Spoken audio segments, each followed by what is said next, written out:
Okay, thank you all for coming. So, Parshas Shmini is an emotion-packed parsha, and that's really what I want to discuss with you tonight. I want to open with a tzlach that we might have mentioned before. Tzlach tells us on the Gemara, which says that in the future, when Mashiach comes, might mean after we die, we are shown the emes of the world with absolute clarity. We're going to see that every bad event that occurred, that took place, was for a good purpose. And we'll be able to see what that good purpose was and is, and it will obviously be of tremendous comfort to us, to the extent that the Gemara says that whatever we made a dayan ha'emes on in this world, we will then make a tova ha'metiv on. And the Tzlach asks, well, once we know this Gemara, he brings down the question, then we should make a tova ha'metiv on it now. Logically, we understand, based on this Gemara, that the emes is that everything is going to have a good reason for it. So we don't know what that good reason is, but we know it's good for us. We are absolutely 100% confident and sure that it is good for us.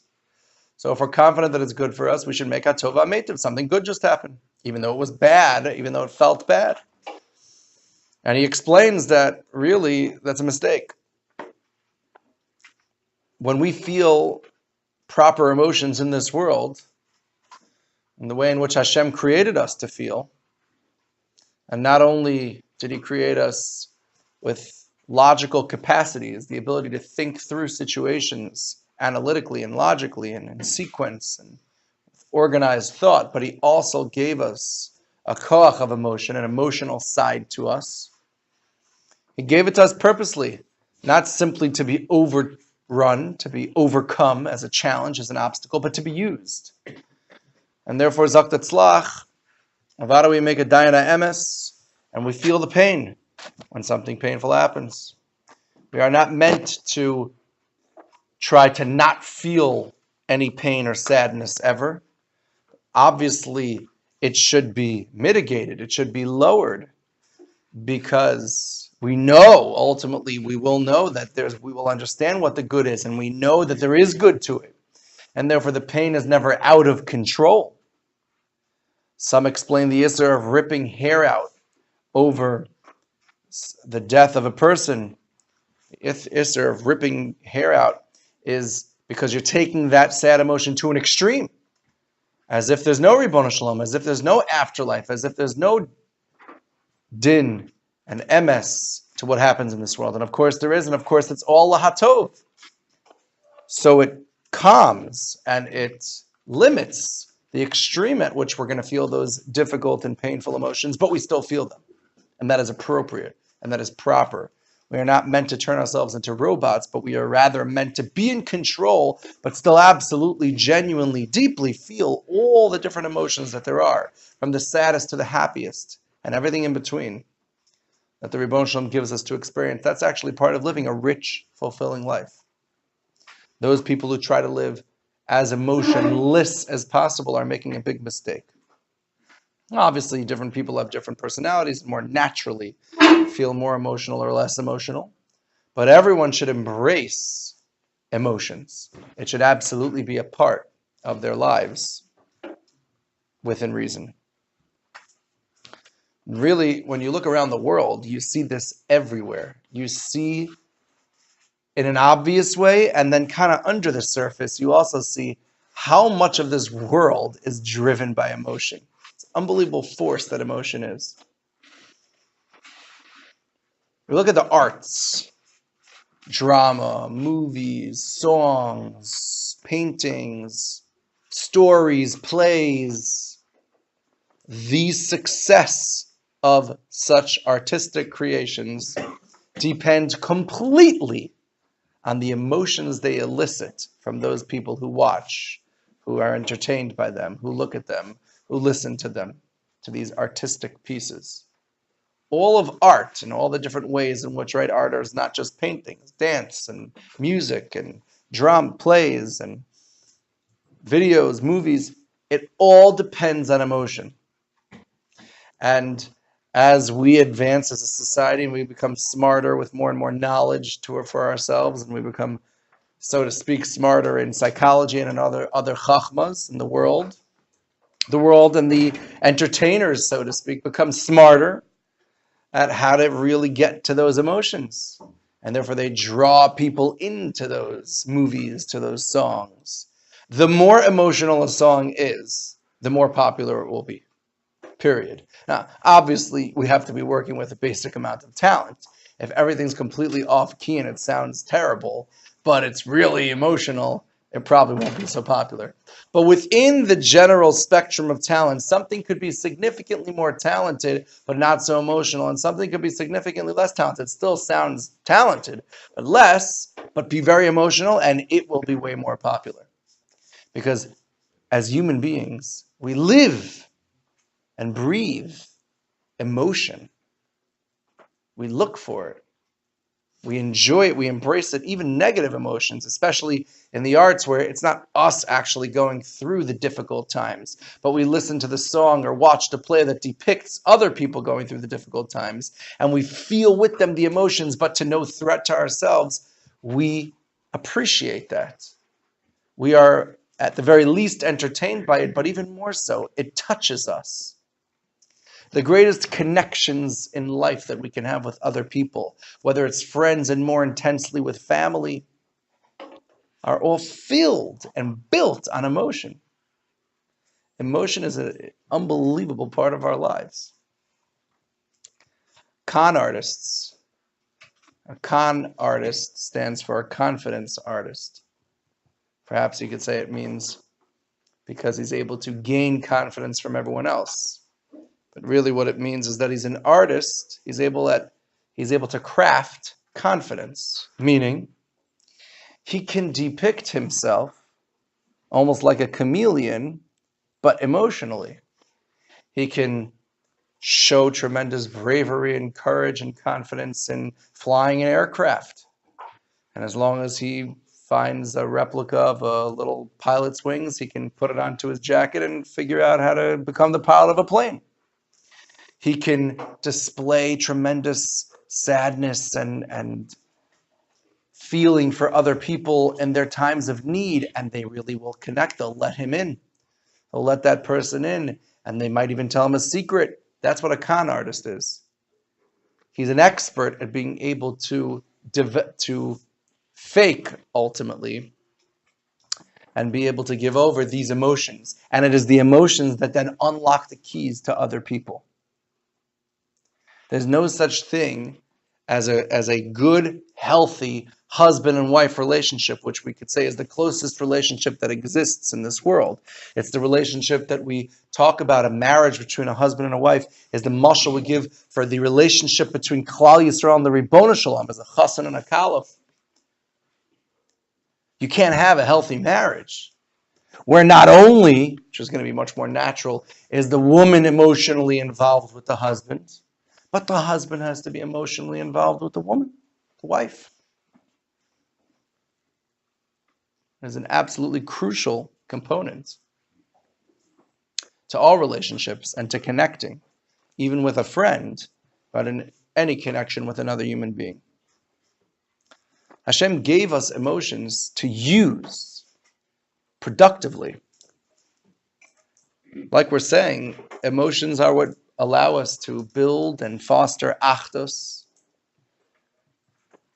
What drives a person to help someone else out, even if it's not to their own benefit. Not only is it not to their own benefit, it might be to their loss. It might cost them money. It might cost them a lot of time or effort or even pain sometimes. What drives a person to, on a Friday afternoon when everything's so busy and you could go and buy one more stack of deli for your Shabbos table, but instead you go to do the Bikur Cholam that you wanted to make sure to get to? What drives a person to do that? It is emotion. It is because we have sources and reservoirs of emotions within us that drive us to do so much in the world. Lahavdil from all the Torah and Chazal were saying, what would be the reason why if we could sum up within one word why President Trump got elected? And the answer, I believe, is emotion. People connected to him. He presented himself, and still does, with emotion.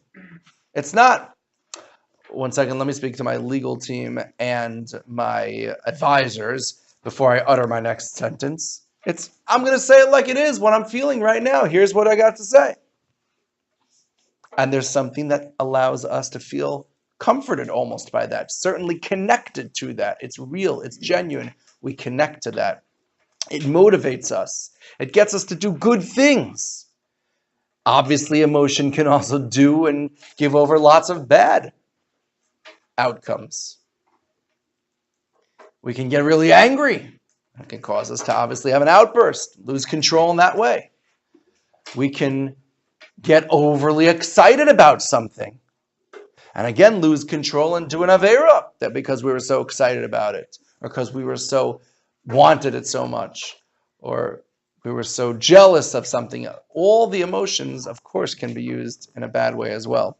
And that's why the key is absolutely embracing that emotion, being aware of your emotions, and then within that awareness, trying to maintain a basic control over them, that they should never reach extremes, but absolutely embracing them and using them for good. So we have in this week's Parsha, Aaron HaKohen loses his two children. And it's an extremely sad event in the Torah. Aaron was sad. You see, Moshe was sad. Moshe talks about, I didn't know whose children. I had some nevuah like that. I didn't know whose children were going to die. I see how special your children were. Almost like he's giving a hesped on them. And we have the famous Vayidom Aharon. He was silent. So some say it's unbelievable. Look at the restraint and the self-control of Aaron. He didn't even let himself feel sad for the death of his own beloved sons. But in my opinion, and I wouldn't be able to say it if it was just that, Zok the Ramban, incorrect. Vayidom is mashma, he became silent. Meaning, he was very loud. Vayidom. And he became silent. It doesn't mean he maintained silence as he heard the news. Says the Ramban, he was screaming in pain. He expressed and was aware and embraced tremendous sadness, as we should never have to ever know of anything even similar to that. But then he was able to be quieted down. I don't know how long after. But then after that, he was able to be quieted down. He was able to maintain control. He didn't allow himself to get out of control. It is exactly that balance that we're talking about. Emotion is a real, expected, and important part of who we are as healthy human beings.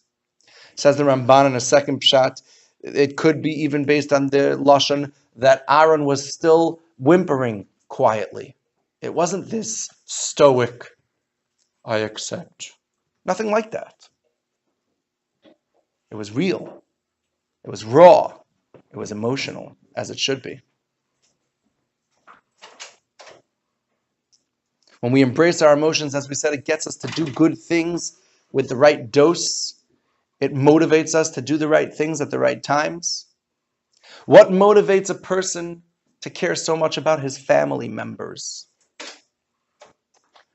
I don't know how many people in the room have younger siblings.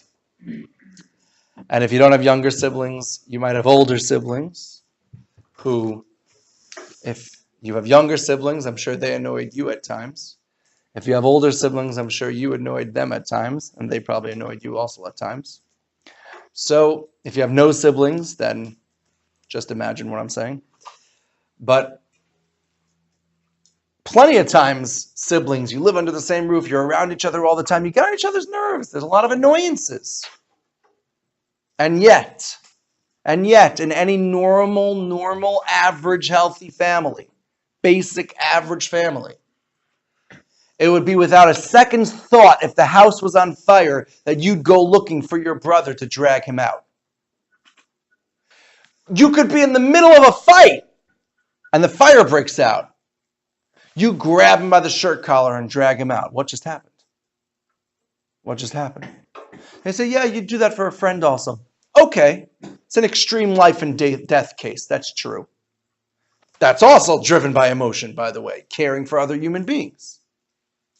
But let's talk about a more subtle case. Say your younger sibling who just annoyed you terribly yesterday, got on your nerves, broke your stuff, and now you're in the same school, let's say, and you walk by, or you're in the neighborhood, and a bully comes over and starts making fun of him without batting an eyelash. You're much bigger, you're 5 years older, go over to that bully and say, get away from my brother. What just happened? You would not do that for a stranger on the street, most likely. Depends on the case, but generally not. And yet you'd do that for your brother, who just was in the middle of and just finished annoying you. Because of emotion. Because that connection is deepened by emotion and weathers the storm of insignificant annoyances. Of the saddest things are when you hear stories about brothers or siblings or parents and children who haven't spoken to each other in 10 years and 20 years. So the saddest stories to hear such things. And unfortunately, how does something like that happen? Emotion. Out of control emotion. Emotion that makes you stuck in your place, unwilling to budge. Emotion driving the wrong decisions and the wrong behaviors. So we have to stay in control. Vayidom Aaron, the lesson is, use emotion to deepen those connections, those relationships. Be aware of your own emotions. Don't hide from them. If you're sad, realize it. Think to yourself, I think I'm a little sad now. Let me think why. What's going on in my life? If you're nervous about something, don't ignore it. Realize it. Recognize it. And then embrace it. Keep it under control. Sometimes you might need help with that. That's okay. But with whatever help you need and whatever tools you need, keep it under control, but use it for good. It is such an important part, an integral part of life. That's what it means to have self-emotional intelligence. It's a form of intelligence, the way that the world speaks about it now. It's not just academic smarts, academic intelligence. You can read really fast and understand the material that you read. You can compute really fast in mathematics. You can think outside of the box and come up with creativity. All different forms of intelligence. Emotional intelligence. You really can get yourself, your happiness, your sadness, what makes you tick, what makes you happy, what makes you excited. You develop that by paying attention to it, learning it, remembering it, not ignoring your own emotion. Emotion is absolutely a part of our lives. David HaMelech, of the greatest men in Jewish history. David Melech Yisrael Chai V'Kaim. He's a part of our past, present, and future history, so to speak. He's the greatest king, the warrior, but at the same time, look at Sefer Tehillim. It is filled to the brim with every single emotion you could possibly imagine, expressed with tremendous color, with dance and song and crying and lamenting and everything in between. It's amazing to see David HaMelech, the great man, right? We could make that mistake and think to be manly means not to have any emotion. But of course, it's not so. It's to absolutely have that emotion, to be aware of the emotion, to embrace it, and to use it for good while maintaining basic control, not allowing it to be extreme. And like we said, emotion allows us to connect to others. It's not just the emotional intelligence for ourselves, of ourselves, but that leads to being more emotionally aware and intelligent of other people's emotions. Some people have it more naturally, some people don't, but everyone can develop it. The people who have it, they can go over to a person who has a certain face and say, hey, is everything okay? And the next guy who doesn't have it can go over to that same person and say, want to have a catch? And the guy's like, don't you see I'm like really sad about something over here? But he doesn't say it, like his face says it, And the other guy's like, yeah, maybe he doesn't want to have a catch right now. And he's like, why not? It's a beautiful day outside. Come on, let's go outside. And the other guy's like, no, not right now. Right? One person's got it, the other person doesn't. But everyone can develop it. And everyone can develop it beyond what they have. The name for that is empathy. It's the ability for a person to imaginatively, conceptually, in their mind's eye, put yourself in another person's shoes. It's a huge koach. It is the basis for deeper, more rewarding, rich relationships, marriages, parenting, everything. Understanding other people's perspectives, being tolerant, it allows you to be so much more tolerant of other people. It's so crucial, and it's so appropriate for Sphira to develop this midah. During these Yemei Sphira, where we want to increase and strengthen our achdus, true achdus is ki ish echad b'lev echad. It's where we can really become one. How does that happen?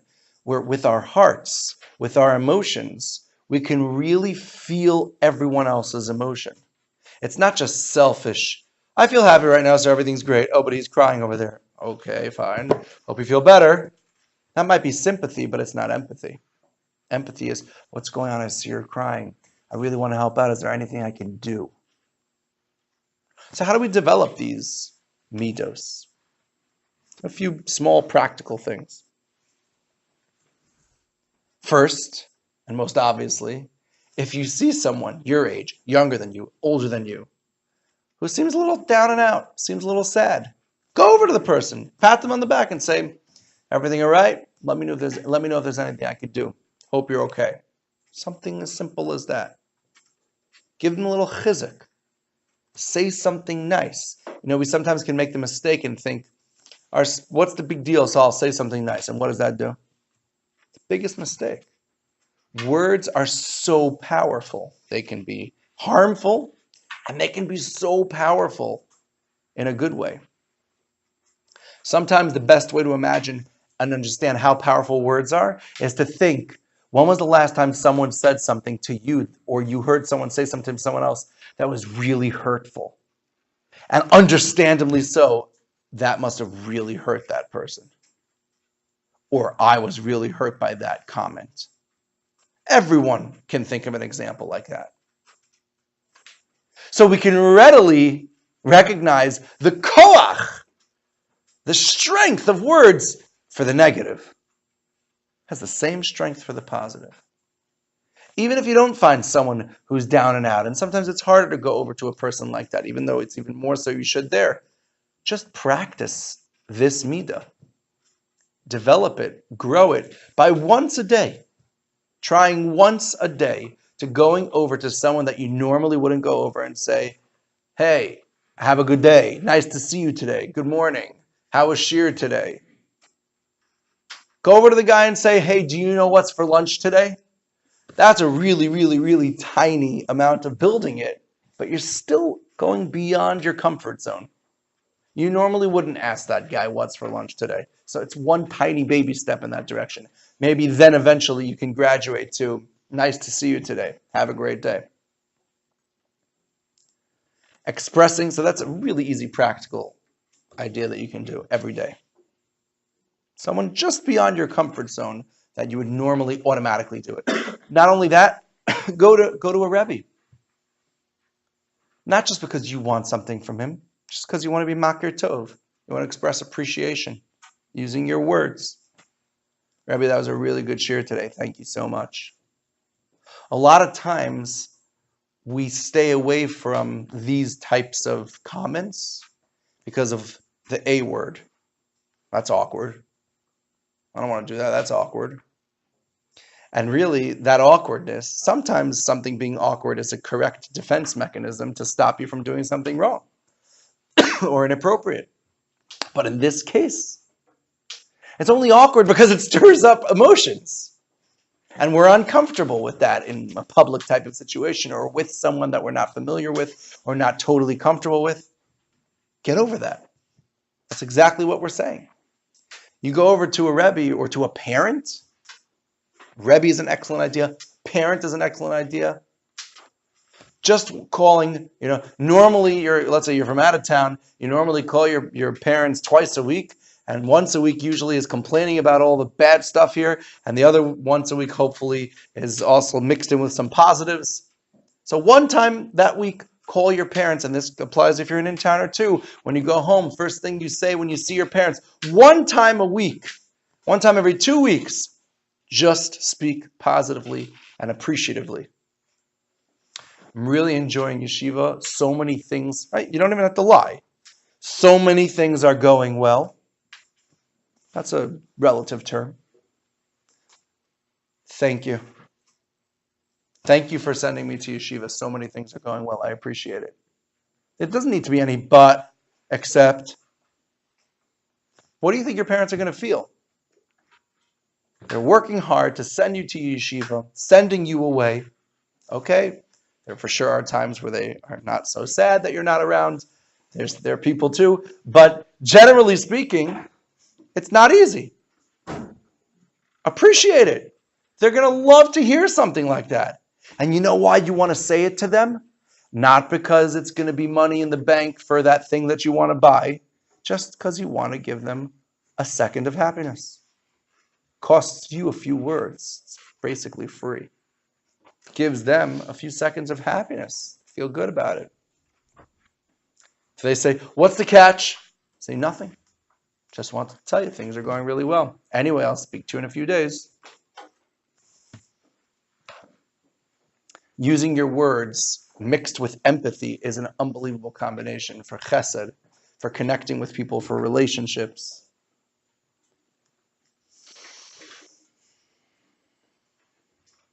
And when we speak positively and when we speak kindly and caringly towards others, it creates an unbelievable positive cycle. Because the way we speak affects who we are. And who we are affects how we speak. And so on and so forth. It continues to strengthen and strengthen over and over again like a positive cycle. Some people say, you are what you eat. I say more accurately, you are what you speak. The way you speak ultimately becomes who you are. It affects who you are. You want to change who you are? It'll take time, but just start speaking differently. You want to become a more disgruntled, angry, mean, negative person? Force yourself a few times a day to make sure to just talk very negatively. Even though on the inside you're not even feeling all those feelings, just speak like that. You're going to become a very negative person. You want to become a more positive person, which is what I would hope. Do the opposite. Even though you're feeling negative inside, speak a few positives and stop the conversation. Just speak positive a few times a day, once a day, as much as you can. The more you do it, the faster you yourself become a more positive person. Feel and speak positively to yourself. Feel and speak positively to others. And your life becomes one of meaning, growth, and connection to friends, like we said, to family, using these practical tips. The one that we highlighted every day, once a day, besides for the comment to your parents, the comment to a Rebbe, every day look for someone a little bit outside of your comfort zone. Say hello, give a little chizuk. Practice that empathy, feeling how, they'll appreciate that. And especially if they're feeling down and out, feeling that pain, offering help, even if it's a little awkward. Through that, we can give the Ribbono Shel Olam so much nachas that we can deepen our relationship with Him and Him with us. And Emretz Hashem will grow closer and closer to Him. And B'meir V'yameinu will have Mashiach Tzidkenu. Amen. Shabbos.